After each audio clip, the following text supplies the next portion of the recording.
চারাপোনা মাছের তন্দুরি করার জন্য চারাপোনা মাছগুলোকে ভালো করে ধুয়ে গাগুলোকে চিড়ে নিয়েছি। এবার নিয়েছি টক দই, হলুদ, জিরে গুঁড়ো, লঙ্কা গুঁড়ো, ধনে গুঁড়ো, তন্দুরি মশলা, এক কোয়া রসুন, কয়েকটা কাজু আর একটু আদা। এগুলোকে আমরা একবারে ভালো করে মিক্সির জারে দিয়ে পেস্ট করে নেব।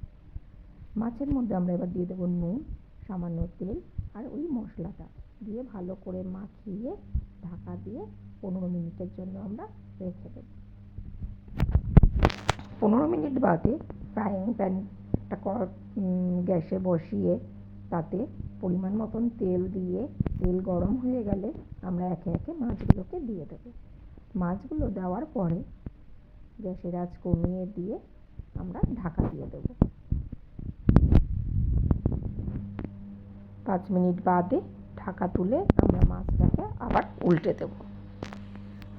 মাছগুলোকে উল্টানোর পরে আবারও ঢাকা দিয়ে আমরা 5 মিনিটের জন্য হতে দেব।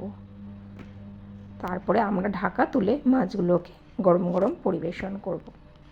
আপনাদের এই রেসিপিটা কেমন লেগেছে আমাকে অবশ্যই কমেন্ট করে জানাবেন। যদি ভালো লেগে থাকে তাহলে একটা লাইক বা সাবস্ক্রাইব করে নেবেন। Thank you.